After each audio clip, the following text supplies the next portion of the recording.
आज का चैप्टर है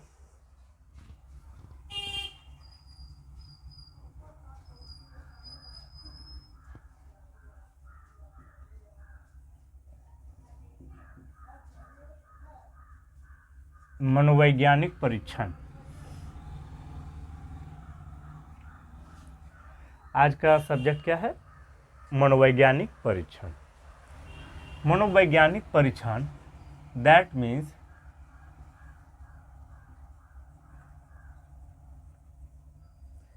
न्यूरोसाइकोलॉजिकल टेस्ट। आज का टॉपिक क्या है? मनोवैज्ञानिक परीक्षण दैट मीन्स न्यूरोसाइकोलॉजिकल टेस्ट। तो आज हम लोग इसके बारे में पढ़ेंगे। तो सबसे पहले बेसिक कॉन्सेप्ट आपको यह जानना आवश्यक है। इसको स्टार्ट करने से पहले मैं बता देता हूँ, आपको यह जानना आवश्यक है कि इसकी उत्पत्ति कहाँ से हुई है। यानी जो मनोवैज्ञानिक परीक्षण है दैट मीन्स न्यूरोसाइकोलॉजिकल जो टेस्ट है, ठीक है ना, तो इसकी उत्पत्ति हुई है बायोलॉजी से। कहाँ से हुई है? बायोलॉजी से। यानी इसकी उत्पत्ति जीव विज्ञान से हुई है। अगर करेगा मतलब सब क्वेश्चन अराइज होगा अगर वहाँ पे कि मनोवैज्ञानिक परीक्षण जो है दैट मीन्स न्यूरोसाइकोलॉजिकल टेस्ट जो है वो किस विषय से संबंधित है या किस विज्ञान की शाखा है, तो आप बताएंगे ये बायोलॉजी दैट मीन्स जीव विज्ञान की शाखा है। कौन विज्ञान? जीव विज्ञान। ये क्या है? शाखा है, ब्रांच है, ठीक है, जीव विज्ञान से आया है। अगर यहाँ पर आपको दे दे न्यूरो शरीर विज्ञान परीक्षण, क्या दे दे? न्यूरो शरीर विज्ञान परीक्षण, वहाँ पर आपको दे दे तो समझ लीजिएगा कि ये वाला भी इसी के बारे में पूछ रहा है। यानी न्यूरोसाइकोलॉजिकल टेस्ट के ही बारे में पूछ रहा है, क्वेश्चन अराइज कर रहा है अगर आपको मिले तो, ठीक है। ऐसे यहाँ पर होगा न्यूरोफिजियोलॉजी कह के दे देगा आपको। तो इस बात पे आपको कॉन्सेप्ट रखना है और बताना है, ठीक है। चलिए,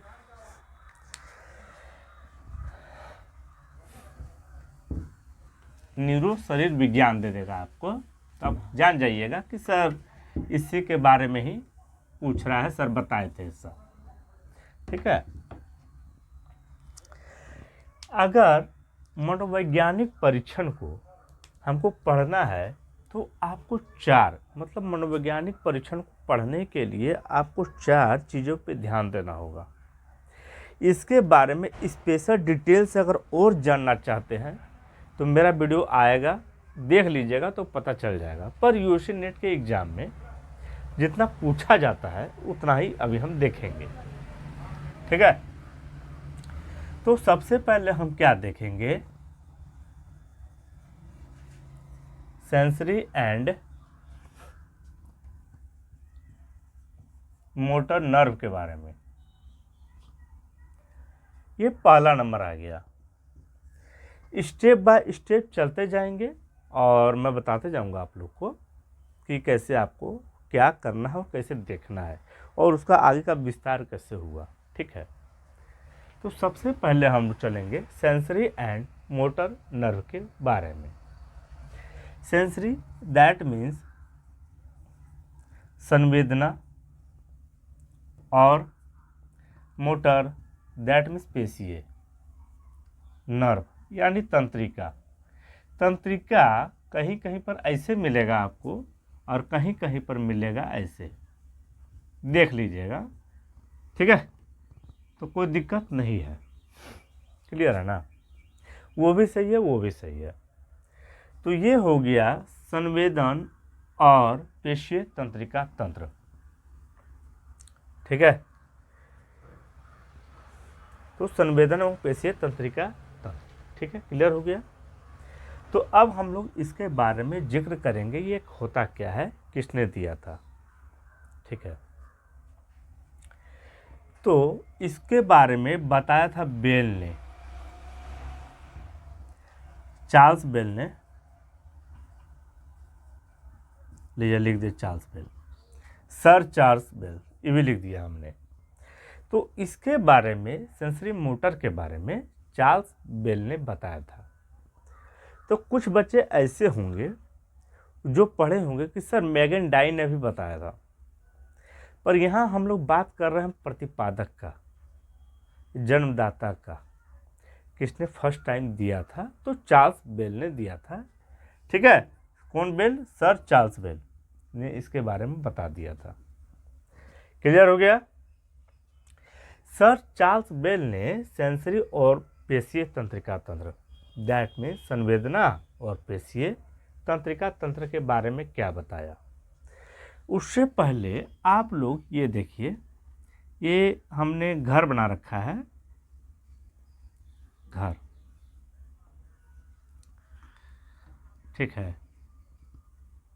चलिए ये घर हो गया और ये हो गया विंडो, माफ कीजिएगा वेंट्रल, हाँ विंडो हो गया, ये खिड़की। ठीक है, जब आप लोग का घर होता है, जो आप लोग का अपना घर है, तो ऊपर में देखिएगा जो छत होता है, तो उसके ऊपर में रूफ में के आसपास सटा हुआ मिलेगा ये वाला। ठीक है, तो बोलते हैं वेंटिलेटर लगाया हुआ है। ठीक है, तो ये हो गया गेट, इसको कहते हैं पृष्ठीय। इस गेट को क्या बोलते हैं, पृष्ठीय। ठीक है, दैट मीन्स डोरसेल। ठीक है ना, क्या बोलते हैं, डोरसेल रूट।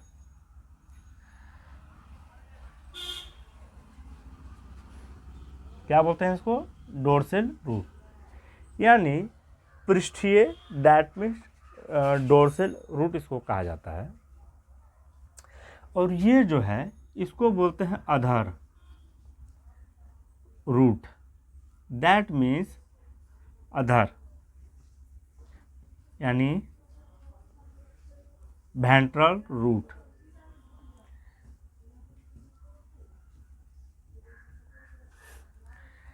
देखिए ये हाउस को दिखाना आप लोग को बहुत ही ज़रूरी था, क्योंकि इसमें इसका आवश्यकता पड़ेगा तो आप लोग समझ नहीं पाइएगा, इसीलिए हमने इसको बता दिया। ये एक घर है, घर का ये जो होता है ऊपर में वेंट्रल, ठीक है ना, तो उसको बोलते हैं वेंट्रल रूट। और ये वाला जो होता है पृष्ठीय रूट होता है, दैट मीन डोरसेल रूट। डोर का मतलब यहाँ पे दरवाजा से है। ठीक है, तो चार्ल्स बेल ने क्या बताया था सेंसरी एंड मोटर के बारे में। इन्होंने बताया था कि जो हमारे सेंसर ऑर्गन्स होते हैं, ठीक है ना, क्या होता है, सेंसर ऑर्गन्स होते हैं, उनके माध्यम से बाहर की जो सूचनाएं होती है, बाहर जो घटित होता है सूचनाएं, और अंदर की जो सूचनाएं होती हैं इंटरनल, हमारे बॉडी के अंदर, दोनों सूचनाएं को, दोनों इंफॉर्मेशन को, सूचनाओं को डोरसेल के माध्यम से, यानी पृष्ठीय रूट यानी डोरसेल रूट के माध्यम से सेंसरी, स्पाइनल कोड, कौन कोड, स्पाइनल कोड जो है, ठीक है ना, यानी स्नायु तंत्र जो होते हैं, स्पाइनल कोड में ये एंट्री करते हैं यहाँ से। मतलब संवेदना जो होती है डोरसेल के माध्यम से, पृष्ठीय रूट के माध्यम से, यानी स्पाइनल कोड का हम बात कर रहे हैं। ठीक है, स्पाइनल कोड पर जो है पृष्ठीय रूट के माध्यम से, दैट मीन डोरसेल रूट के माध्यम से स्पाइनल कोड में पहुंचती है। कहाँ पहुंचती है, स्पाइनल कोड में पहुंच गया, स्पाइनल कोड में। ठीक है, स्पाइनल कोड में जब वो पहुंच जाती है, तब पहुंचने के बाद वापस जो है मांसपेशियां, यानी हमारा शरीर के जो मांसपेशियां होती है, जिसको हमको काम करना होता है, जिसमें एक्टिविटी होता है, वहाँ तक पहुँचती है वो। तो पहुंचती है तो निकल कर इस रूट से निकलती है वो, यानी other root, that means ventral root के माध्यम से निकलती है। तो आपको पता ये चल गया कि संवेदनाएं जो होती है पृष्ठीय रूट के माध्यम से, दैट मीन्स डोर्सल रूट के माध्यम से एंट्री करती है, और जो स्पाइनल कोड है वहाँ पहुँच जाती है, और स्पाइनल कोड पर पहुँच के other root, that means ventral root के माध्यम से निकलती है, और निकल के पहुँचती है पेशीय के पास, यानी मांसपेशीय के पास, यानी मोटर के पास, और मोटर के रूप में वो अपना काम करती है, यानी शरीर हमारा वर्क करता है, काम करता है। तो ये बात किसने बताया? तो ये बात बताया चार्ल्स बेल ने। कॉन्सेप्ट आ गया समझ में? ठीक है, अब समझिएगा। तो कुछ बच्चे जानते हैं, ठीक है ना, फ्रैंकोइस,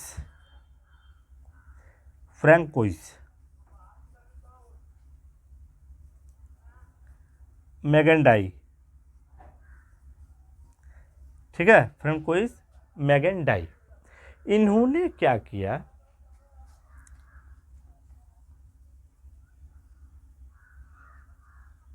इंडिपेंडेंट एक्सपेरिमेंट, ठीक है, यानी स्वतंत्र प्रयोग करके, स्वतंत्र प्रयोग, इन्होंने क्या किया, मैगेंडाई ने, तो फ्रैंकोइस मैगेंडाई ने स्वतंत्र प्रयोग करके और इसका जांच किया, स्वतंत्र प्रयोग करके, और इन्होंने बोला कि नहीं यह सही है। उस समय से पहले इसको क्या कहा जाता था, मतलब सेंसरी एंड मोटर नर्व को जो है पहले कहा जाता था बेल लॉ, ठीक है, यानी इसको कहा जाता था बेल का नियम। बेल का नियम का जब बात करेगा तो आप लोग समझ जाइएगा कि सेंसरी एंड मोटर के नर्व के बारे में बात कर रहा है। किसके बारे में बात कर रहा है? तो बेल लॉ के बारे में जब चर्चा करेगा तो आप लोग समझ जाइएगा सेंसरी एंड मोटर नर्व के बारे में चर्चा कर रहा है। तो पहले इसको कहा जाता था बेल लॉ, पर जब इंडिपेंडेंट, दैट मीन्स स्वतंत्र प्रयोग करके, यानी इंडिपेंडेंट एक्सपेरिमेंट करके जब इस पे प्रयोग किया मैगेंडाई ने, तो इसको कहा जाता है बेल मैगेंडाई का नियम। किसका नियम? बेल एवं मैगेंडाई का नियम इसको कहा जाता है। क्लियर हो गया? ठीक है। अब देखिए यहाँ पे, जब ये खत्म हो गया कहानी, मैगेंडाई का कहानी स्टॉप हो गया, इसके बाद क्या होता है? मिटाना तो पड़ेगा ही ना।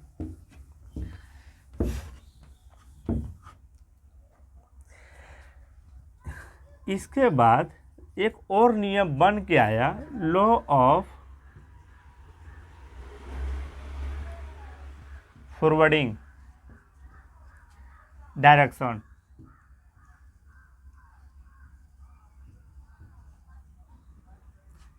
ठीक है ना, लॉ ऑफ फॉरवर्डिंग डायरेक्शन, यानी अग्रवर्ती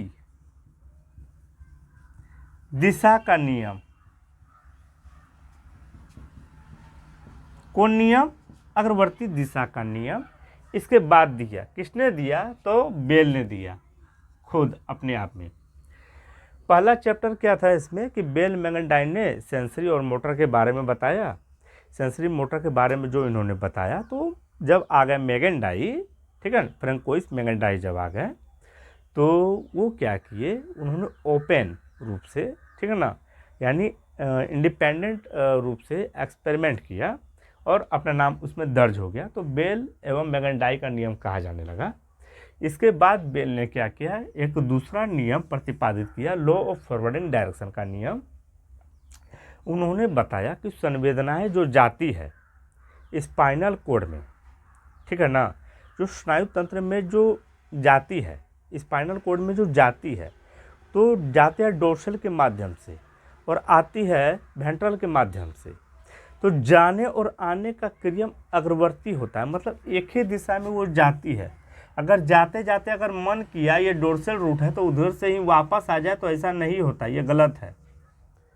ये गलत है। अग्रवर्ती नियम का मतलब सिर्फ जाना और आना, मतलब आगे की दिशा की ओर एक ही काम करेगा, या तो वो जाएगा और नहीं तो वो आएगा। इस तरह कभी क्या करते हैं, जब हम लोग टेम्पल वगैरह जाते हैं तो देखिएगा एक लाइन बना रहता है, रो, ठीक है ना। रोड में भी हम लोग चलते हैं तो एक साइड से जाते हैं एक साइड आते हैं, पर अभी भी हम लोग जो है वो होता है बड़े शहरों में। जब छोटे शहरों और गांव का बात करेंगे तो आते जाते लोग रहते हैं एक ही रास्ता से, लेकिन बड़े शहरों में ऐसा नहीं होता है, वन साइड जाने का और वन साइड आने का होता है, जिससे एक्सीडेंट वगैरह कम होता है। तो वही वाला फॉरवर्डिंग दैट मीन्स अग्रवर्ती दिशा का जो नियम है, तो यही यहाँ बताया जा रहा था कि जाने और आने का जो मार्ग होता है वो एक ही होता है। जिस मार्ग से आप जाइएगा मतलब जाइएगा, आइएगा नहीं, और जिस मार्ग से आइएगा तो सिर्फ आइएगा, वापस जाइएगा नहीं। ठीक है, ये बताया था लो ऑफ फॉरवर्डिंग के बारे में। तो ये समझ में आ गया आपको। ये भी जब नियम ये दे दिए थे, ठीक है,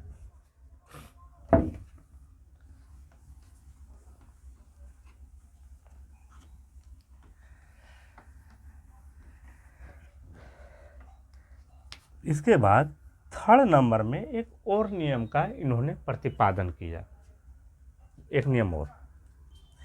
तो उसको क्या कहा जाता है, लॉ ऑफ, यहाँ देखिए कहा जाता है क्या, लॉ ऑफ नहीं, लॉ ऑफ नहीं देंगे, इसको देंगे क्या हम, स्पेसिफिक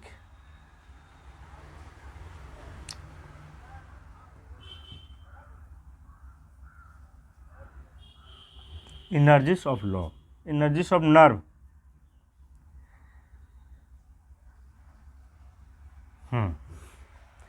यह इसका मतलब ये हो गया स्पेसिफिक एनर्जी ऑफ लॉ, मतलब नर्व, बार बार लॉ आता है मेरा दिमाग से, यानी विशिष्ट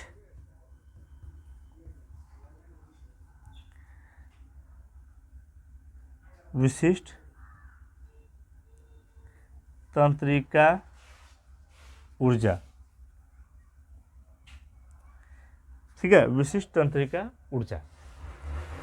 तो यहाँ पर हम लोग जो बात कर रहे हैं, विशिष्ट तंत्रिका का ऊर्जा भी बोल सकते हैं, विशिष्ट तंत्रिका ऊर्जा भी बोल सकते हैं हम लोग उसको। That means specific energies of nerve. यहाँ पर हम लोग ऊर्जा का बात करेंगे, ठीक है। इसके बारे में भी बेल ने बताया था, क्या किया था, बेल ने बताया था। पर आप लोग ध्यान दीजिएगा, जो बेल थे वो पहले सेंसरी मोटर के बारे में बताए थे, बट उसका इंडिपेंडेंट एक्सपेरिमेंटल प्रयोग नहीं किया था, यानी एक्सपेरिमेंट नहीं किया था इंडिपेंडेंट, ठीक है। उसी तरह इसका भी जो प्रयोग है,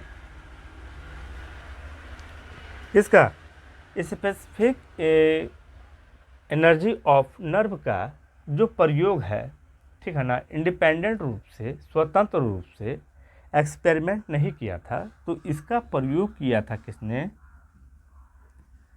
जोहान्स मूलर ने। किसने किया था, जोहान्स मूलर। इसका मतलब जब स्पेसिफिक एनर्जी ऑफ नर्व का जब हम लोग बात करेंगे, यानी विशिष्ट तंत्रिका ऊर्जा का जब हम लोग बात करेंगे, तो प्रतिपादन तो किया था बेल ने, बट इसको आगे बढ़ाने का काम, इंडिपेंडेंट एक्सपेरिमेंट का काम किया था जोहान्स मूलर ने, ठीक है। तो अब हम लोग चर्चा करेंगे जोहान्स मूलर के बारे में। ये हटा देते हैं।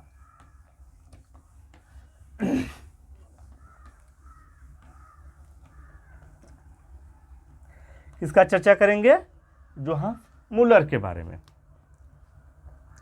और जोहान्स मूलर जो हो जाएगा ये सेकेंड हो जाएगा आपका।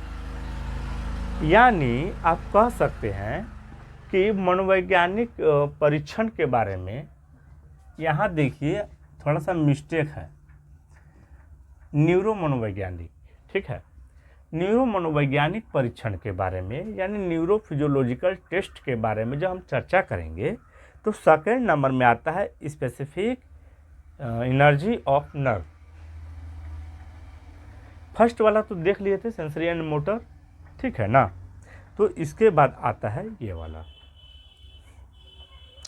तो स्पेसिफिक और आता है इसमें जोहान्स मूलर।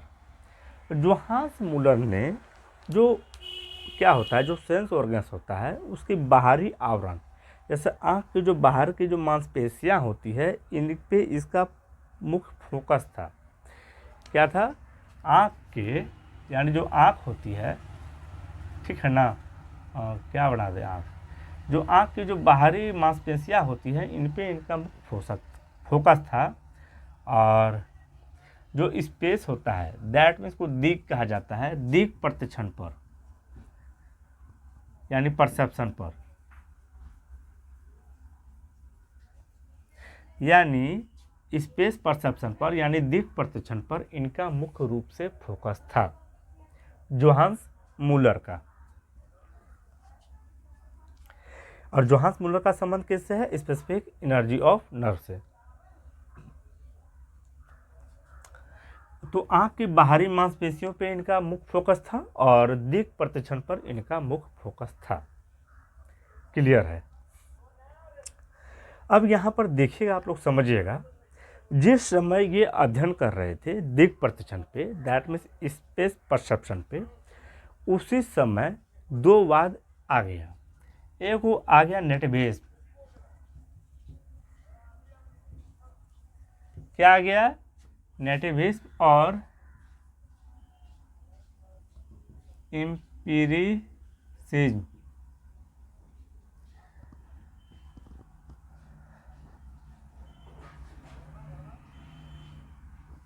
ठीक है, एम्पिरिसिज्म।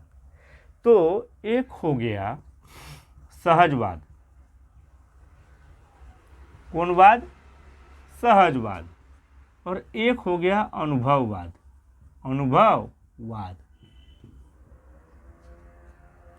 ठीक है, यानी जिस समय जोहान्स मूलर स्पेस परसेप्शन यानी दिक प्रतिक्षण और आँख की बाहरी मांसपेशियों पे अध्ययन कर रहे थे, उसी समय सहजवाद और अनुभववाद जो है, यानी नेटिविज्म और एम्पिरिसिज्म जो है, वो फल फूल रहा था।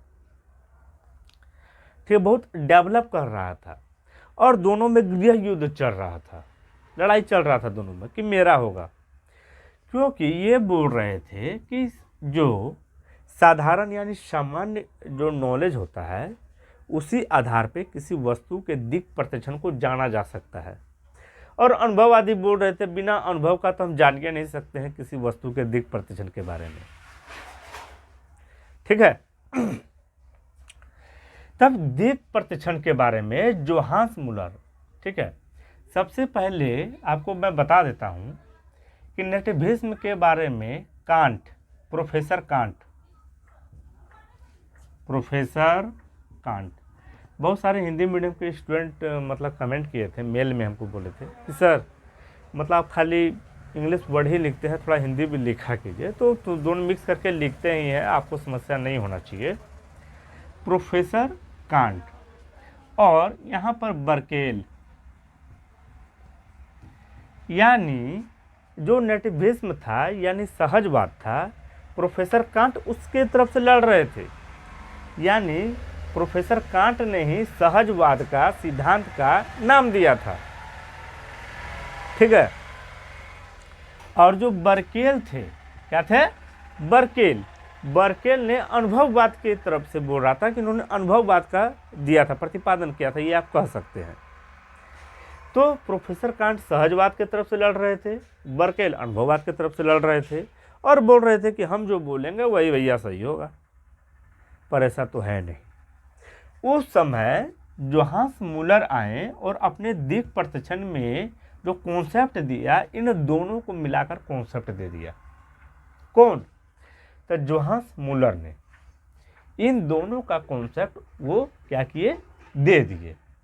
ठीक है, अब समझिएगा आप लोग कि इन्होंने क्या कहा, यानी जोहान्स मूलर ने दिक प्रतिक्षण के बारे में क्या कहा, यानी स्पेस परसेप्शन के बारे में इन्होंने क्या कहा। तो इन्होंने कहा कि वस्तुओं का ज्ञान के लिए सामान्य ज्ञान की आवश्यकता पड़ती है। जो इनके बारे में था, सहजवाद के बारे में। ये सही हो गया, क्लियर। इसके बाद उन्होंने कहा कि सामान्य ज्ञान के बाद जो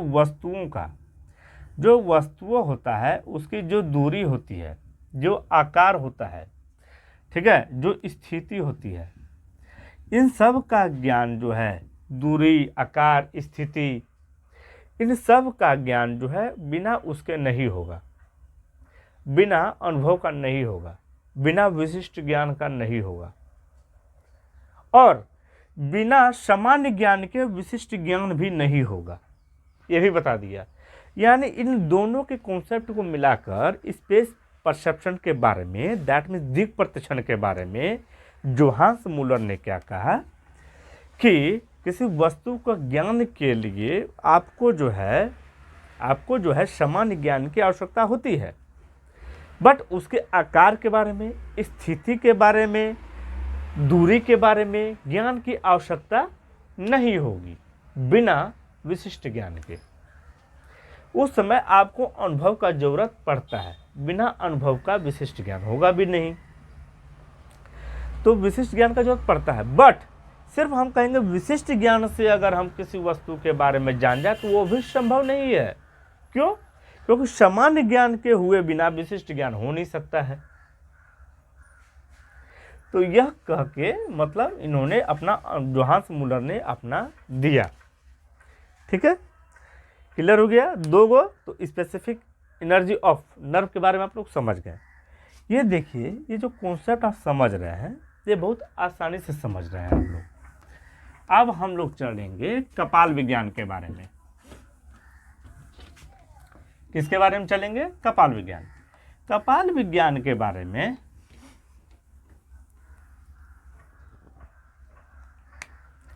नंबर 3,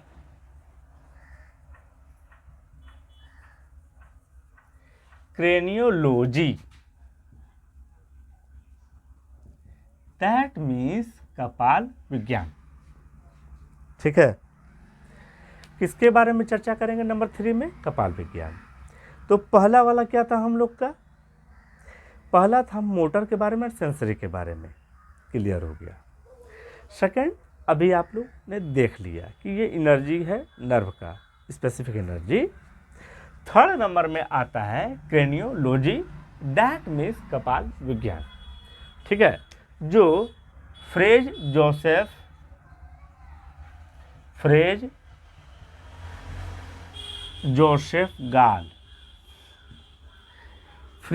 जोसेफ गाल ने क्रेनियोलॉजी, दैट मीन्स कपाल विज्ञान के बारे में बताया था।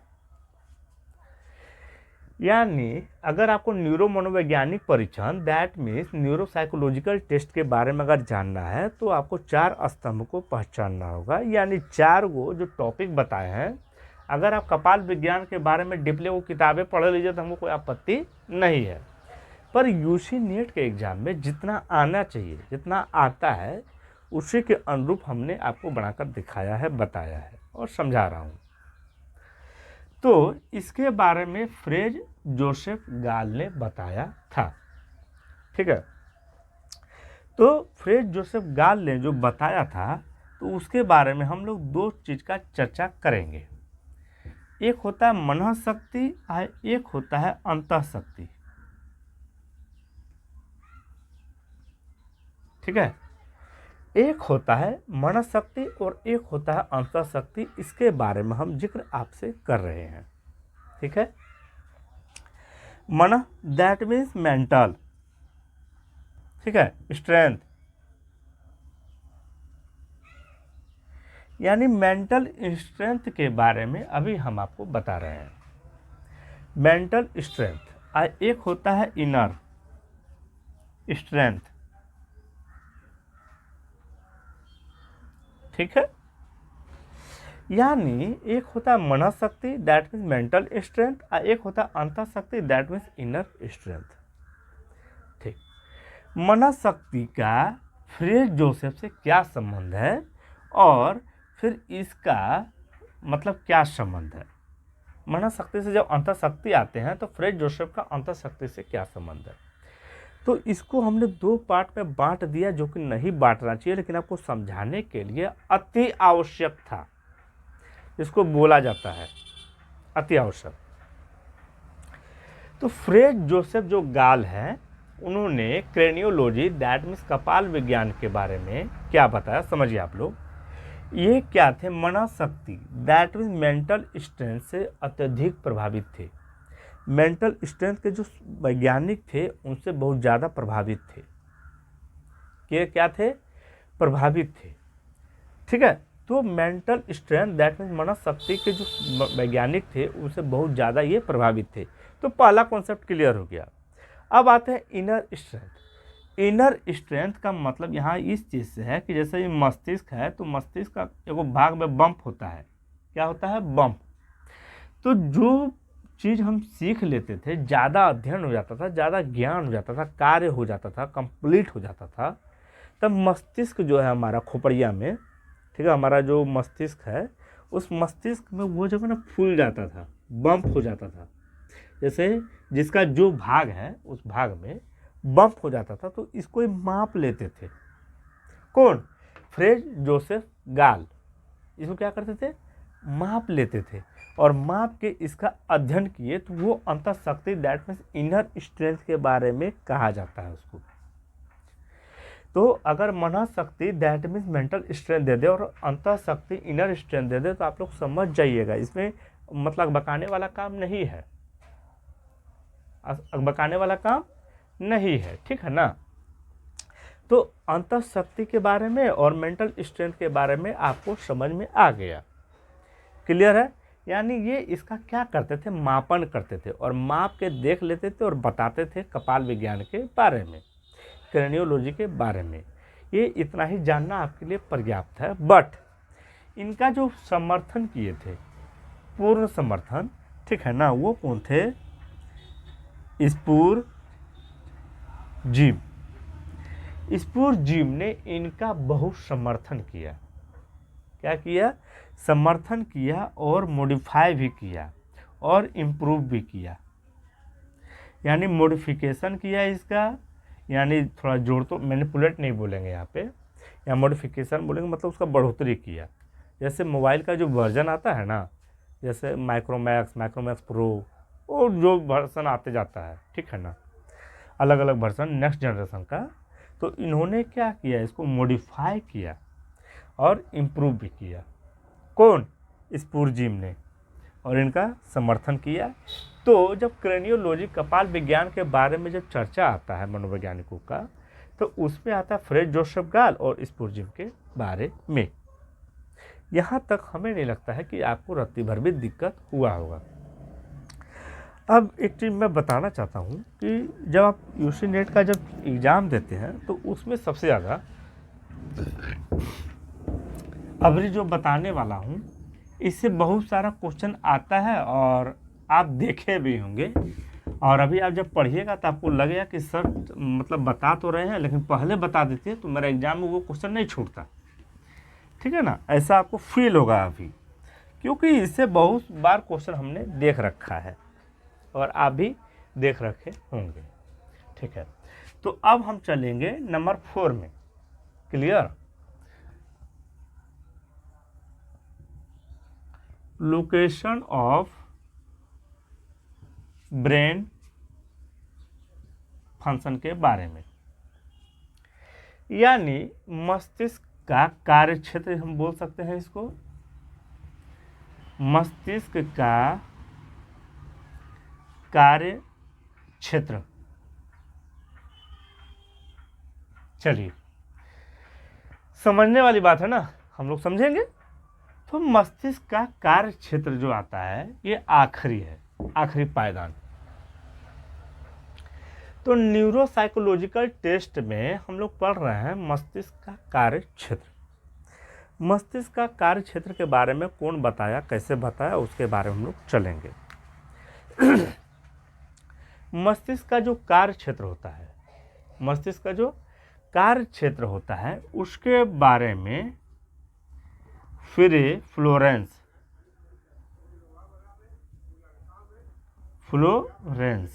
ठीक है, चलिए, हिंदी मीडियम वाले खुश हो गए होंगे। तो फ्रे फ्लोरेंस ने, ठीक है ना, तो उनके बारे में बताया था। किसने? फ्रे फ्लोरेंस। नाम है, इंग्लिश मीडियम वालों को लिए भी कोई आपत्ति नहीं होगी, हम तो बोल ही रहे हैं बार बार। तो फ्रे फ्लोरेंस ने मस्तिष्क के कार्य क्षेत्र के बारे में बताया था। फ्रे फ्लोरेंस ने क्या किया, एक कबूतर, मतलब कबूतर पे उन्होंने अध्ययन किया। हम एक बोलने वाले थे, तो ये भी कह सकते हैं कि फ्रे फ्लोरेंस ने एक कबूतर पे अध्ययन किया, ठीक है। और कबूतर पे अध्ययन करके जैसे कबूतर का ये पार्ट है, हमने ये बनाया नहीं, हम बता रहे हैं सिर्फ।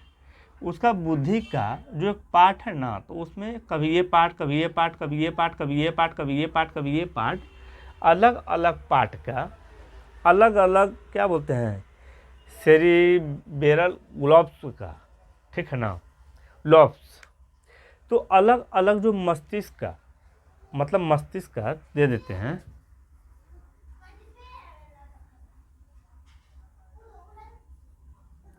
जो मस्तिष्क का जो गोलार्ध होता है,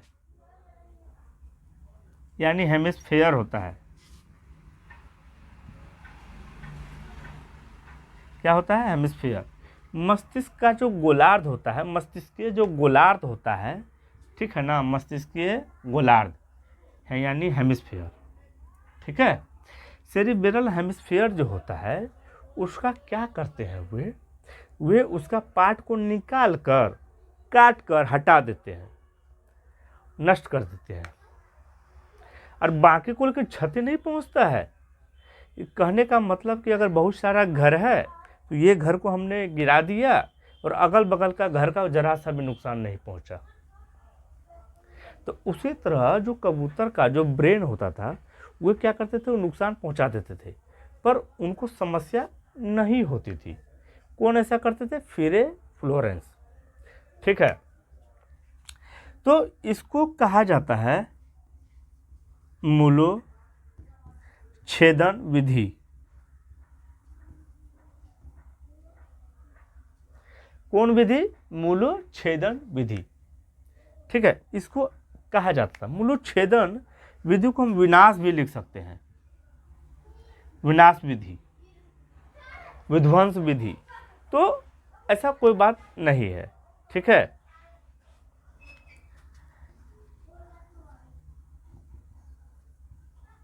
एक्सटिर्पेशन, चलिए, तो मूलोच्छेदन को एक्सटिर्पेशन भी लिखा जाता है। तो आप लोग समझ गए कि एक्सटिर्पेशन जो होता है, यानी दैट मीन्स मूलोच्छेदन विधि इसको कहा जाता है, जिसमें गोलार्ध को यानी हेमिस्फेयर को, जो ब्रेन होता है, उसका निकाल दिया जाता है और निकाल के जांचा गया, तो क्या देखा यहाँ ना, गोलार्ध का जगह ना लॉब्स लिखना चाहिए हमको, ठीक है, यानी सेरिब्रल लॉब्स, ठीक है, यही हमको लिखना चाहिए। और ये जो लिख दिए हैं गोलार्ध, ये नहीं चलेगा, यानी सेरिब्रल जो लॉब्स होता है, लॉब्स देख लीजिएगा आप लोग। इसको कहते हैं पाली, ठीक है ना। जो मस्तिष्क की जो पाली होती है, मस्तिष्क की जो पालिक होती है, उसको नष्ट किया जाता है, पाली या पालियां भी बोल सकते हैं, ठीक है, लॉब्स लिखे हैं क्योंकि।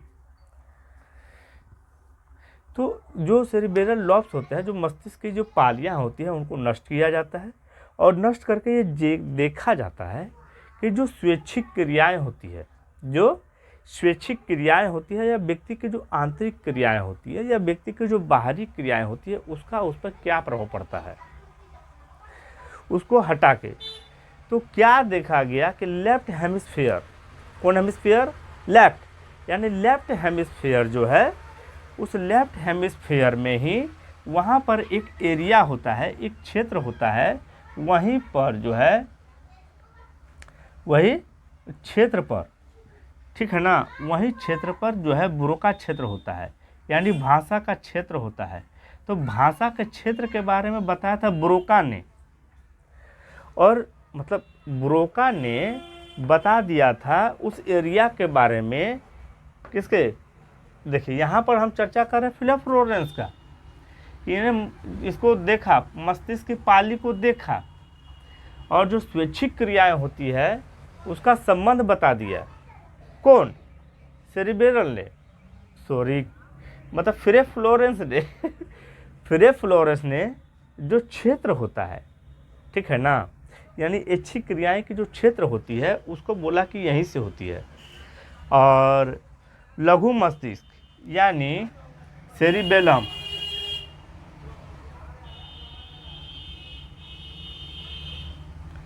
सेरिबेलम जो होता है, क्या चीज़? सेरिबेलम। तो सेरिबेलम जो होता है उसको क्या बता दिया, यानी सेरिबेलम लोब्स को क्या बता दिया? सेरिबेलम लोब्स को बता दिया कि लघु मस्तिष्क की क्रियाएं और चिंतन की क्रियाएं इससे संबंधित होती है। यानी जब इसमें लघु मस्तिष्क जब हटा दिया गया, पीछे जो होता है, ठीक है ना, यानी सेरिबेलम लोब्स जो होता है, सेरिबेलम जो लोब्स होता है, जब उसको हटा दिया गया तो क्या देखा गया कि व्यक्ति जो है चिंतन की क्रियाएं नहीं कर पा रहा है, नियंत्रण की क्रियाएं नहीं कर पा रहा है। तो चिंतन और नियंत्रण यहाँ पे डिपेंडेंट है। जैसे क्या होता था कि काट दिया उसको, ये लघु मस्तिष्क पीछे वाला काट दिया, तो देखा कि जब वो उड़ रहा है तो नियंत्रण नहीं कर पा रहा अपने आप को, यानी नियंत्रण भी इसी से संबंधित है, लघु मस्तिष्क से, यानी सेरिबेलम लोब से। यानी पीछे का जो लघु मस्तिष्क है उसे नियंत्रण का एरिया बताया गया, ठीक है। और ये जो एरिया बात कर रहे हैं ब्रोका क्षेत्र के बारे में, आप लोग ब्रोका क्षेत्र के बारे में सुना होगा। तो ब्रोका क्षेत्र के बारे में यहाँ जो बताया, तो उस एरिया के बारे में जो बता रहे थे, तो ये बोले कि जो लेफ़्ट साइड होता है, यानी लेफ़्ट हेमिस्फीयर जो होता है, उसी के बगल में भाषा का क्षेत्र होता है। यह बात बता रहे थे ब्रोका, इसीलिए इस क्षेत्र को ब्रोका एरिया के नाम से भी जाना जाता है, ठीक है। समझ में आ गया आप लोग को? अब देखिएगा आप लोग, जो नर्वस सिस्टम होता है, कौन सिस्टम? नर्वस सिस्टम होता है ना, यानी स्नायु मंडल जो होता है उस पर इसका कोई प्रभाव नहीं पड़ता है। अगर काट छाँट अगर हम कर भी देते हैं, काट छाँट अगर कर भी दिए तो इस पर हमको रत्ती भर भी प्रभाव नहीं पड़ेगा, रत्ती भर भी, ठीक है। क्या नहीं पड़ेगा? प्रभाव। यानी अगर हम लोग क्या करेंगे, इस लोब्स को अगर हम काट छाँट अगर करते हैं, काट छाँट अगर करते हैं, तो जो नर्वस सिस्टम होता है,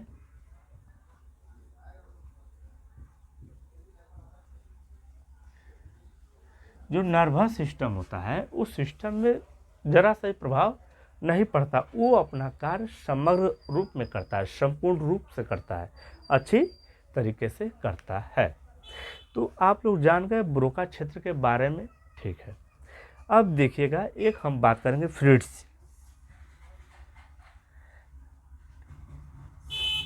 एक बात करेंगे हीज। हेज बोला जाता है इसको, या हीज बोला जाता है, कहीं कहीं पे हीज बोला जाता है, कहीं कहीं पे, या हिटजिंग इसको बोल सकते हैं, हिटजिंग, हिटजिग। तो एक होता है फ्रिट्ज और एक होता है हिट्ज। इन दोनों ने क्या किया, जो मोटर एरिया होता है, संवेदी पढ़ाए थे हम थोड़ा देर पहले, सेंसरी और मोटर सबसे फर्स्ट में। तो 1870 में, कब? 1870 में मोटर एरिया के बारे में यही जो थे हिटजिग और फ्रिट्ज, इन्होंने क्या किया था, बताया था, समर्थन किया था। तो फ्रिट्ज और हिटजिग ने क्या किया था, समर्थन किया था ब्रोका के बारे में। और समर्थन तो किया ही किया, साथ में यह भी बता दिया कि जो मोटर एरिया होता है, जो मोटर एरिया होता है वो कहाँ होता है इसमें, वो भी ये बता दिए। तब मोटर एरिया के बारे में बताने वाले फ्रिट्ज और हिटजिग थे। कब बताया था? तो 1870 में बताया था। भाषा के बारे में ब्रोका ने बताया था। नियंत्रण के बारे में फिलिप फ्लोरेंस ने बताया था, ठीक है। चलिए मिलते हैं नेक्स्ट वीडियो में। अगर वीडियो समझ में ना आए तो दोबारा देखिए, कोई दिक्कत नहीं है।